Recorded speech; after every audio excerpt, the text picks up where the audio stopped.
Hey guys, what's going on? Welcome back to the Daily Lessons podcast. This is going to be episode number 22, and today we're going to be discussing on how to retain the information that you have been reading. Now, this video was actually requested by one of my subscribers, Thomas, so shout out Thomas. Thank you so much for the video idea in the first place as well. And this video is going to be breaking up into two topics, okay? So the very first topic that we're going to dive into is how to actually start reading and a free resource on how to start reading. And the second topic is actually going to be the title of this video, which is how to retain the information that you have been reading. So let's get into it. So very first of all, if you find it difficult to read, there is one question that you need to ask yourself. That question is it an issue of time that you just don't have enough time to read? Or is it an issue of resources that you don't have the proper resources to read? Now, depending on the answer to this question, this is how it should go, right? If it's obviously time, if you say that you just don't have the time to read, maybe you have two jobs, maybe you have kids that you need to take care of, whatever the case might be.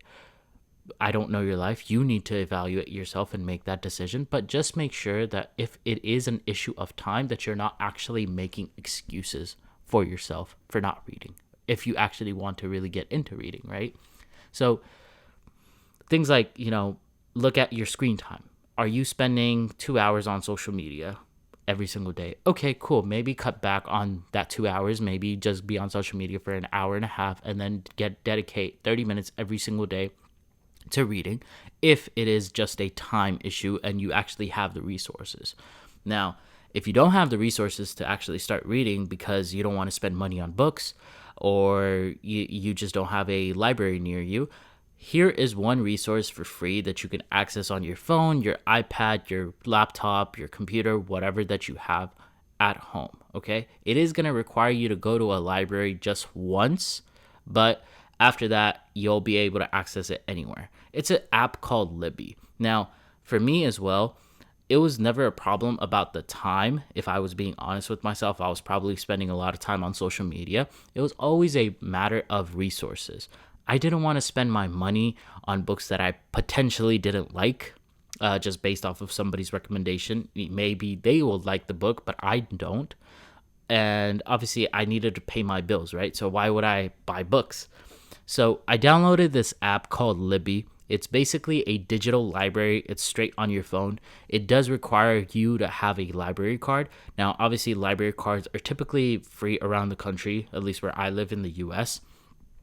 And all you have to go is you need to, for example, if you live in New York City, you need to go to the New York City Library and you need to get the library card number. So then you download the app Libby and you basically just put in your New York City library card number. And then from there, you have the entire access of the entire digital catalog from the New York City Library.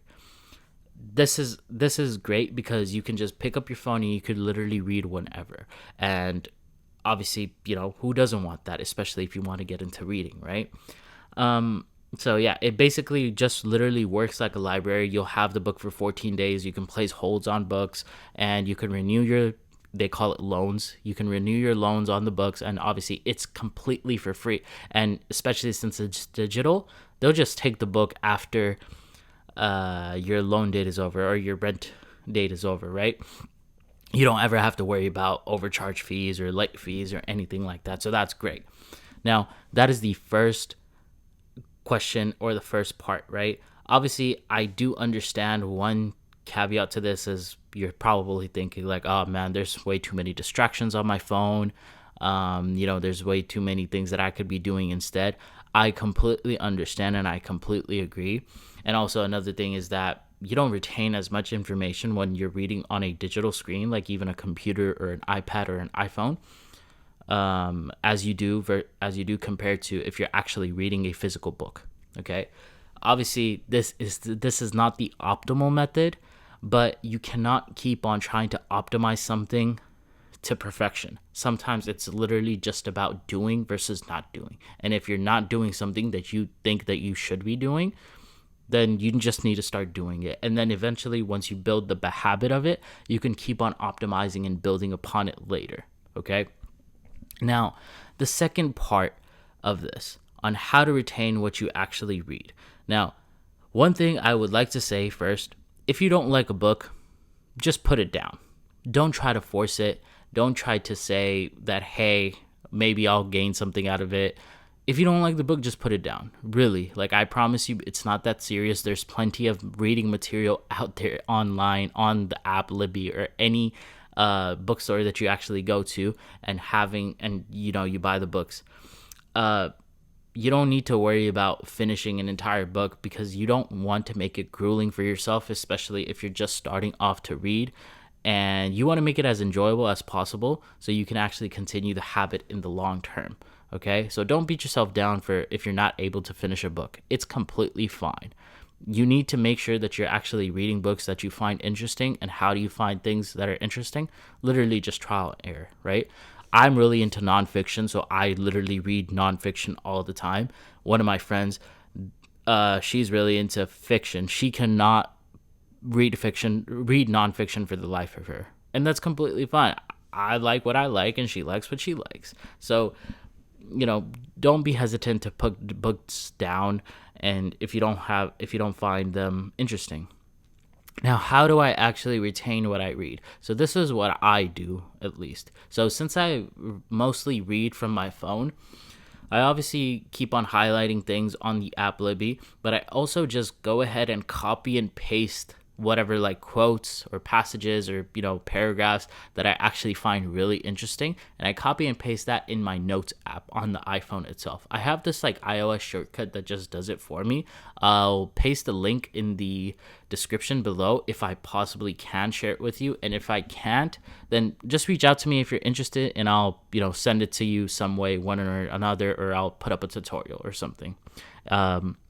So that's what I do. Now, the reason why this is important for me is literally because since I'm reading basically from a library book that I'm not going to have forever, I just go in my notes app and I literally have like all of these lessons learned from all of these different books, podcasts, magazines, lectures that I've listened to, and I just keep it all in one place. I can literally just scroll and come up with ideas from there, or just read it and remember the lessons that I have been learning.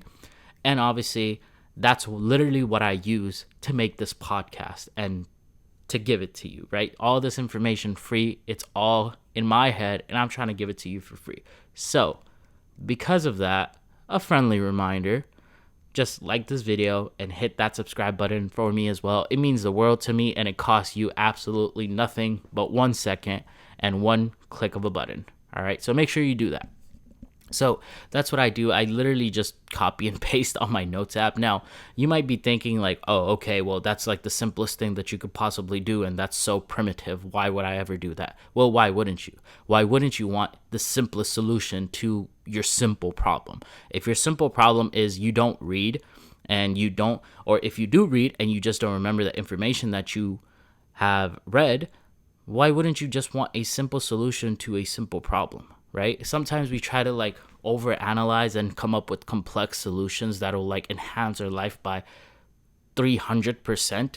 But sometimes it's not even the answer. Like sometimes it doesn't make sense for us to chase that solution or build out this custom software or solution to enhance our life by that much. Sometimes we just need to enhance our life by 1 or 2% every single day. And eventually we'll hit that 300% threshold. So look for simple solutions to your simple problems, and I promise you, if you implement those simple solutions on a daily basis, like just copying and pasting text from a book onto your iPhone Notes app, it's simple. You can literally go back and you can literally just read any information that you want.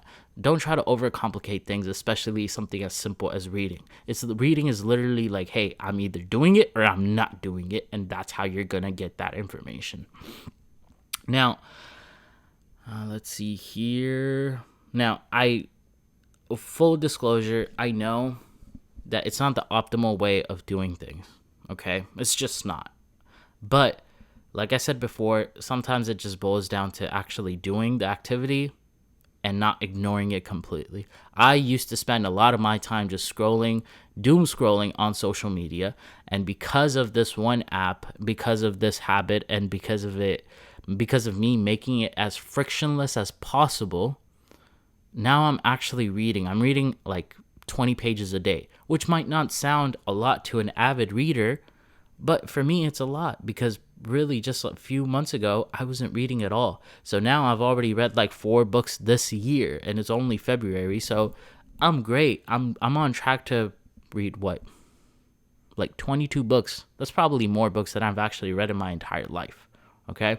But anyways, that's how I would go about it. Download the free app, Libby. I'm not affiliated with them in any way either. The link is going to be in the description below, and that's how I retain my information of what I read, and that's how I actually got into reading, and I'm still reading, and that's how I developed the habit of reading as well. Anyways, guys, this was Yusha. I'm signing off. This was the Daily Lessons podcast. Remember to hit that subscribe button if you haven't already, and I'll see you guys in the next episode. Bye, guys. Take care.